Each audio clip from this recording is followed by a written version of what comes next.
Just after sunset, we watched the biggest movement of Israeli armor we've seen so far here on the fringes of northern Gaza.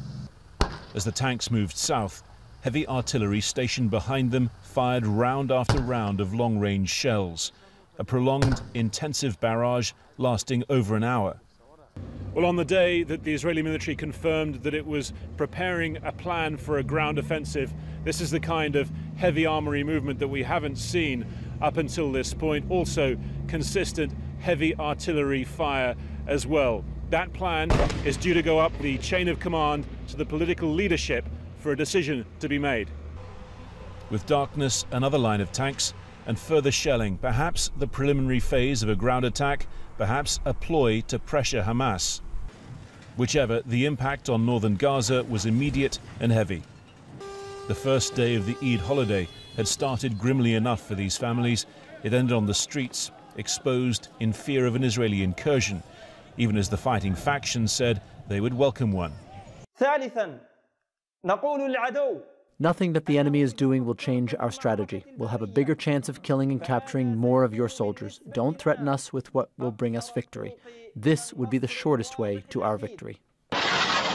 Earlier, the Israeli military had said it carried out a series of major strikes against Hamas, destroying an intelligence unit in southern Rafah, knocking a Hamas attack drone out of the sky.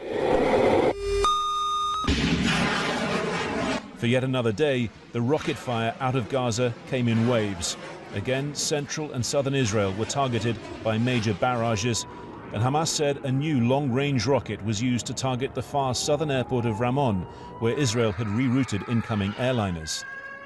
The Israeli Prime Minister, visiting Iron Dome interceptor units, said the military attacks would continue. We continue to strike Hamas while defending our citizens. It will take more time.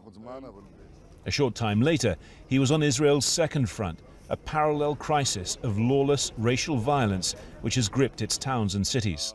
The intelligence we have says that it is very possible that there will be an increase in violence here in the coming days.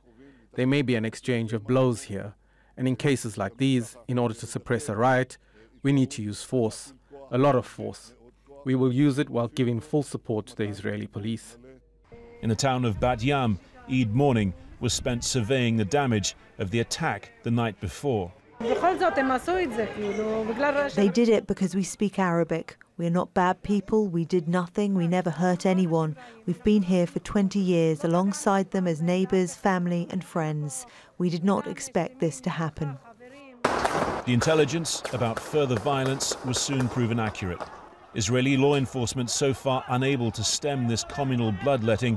In Lod, Palestinian-Israeli firing on Jews. Elsewhere, Jewish Israeli journalists attacked by Jewish extremists, unhappy with their coverage. This is a spasm of internal insecurity that, like the military situation in the south, is at the moment only escalating.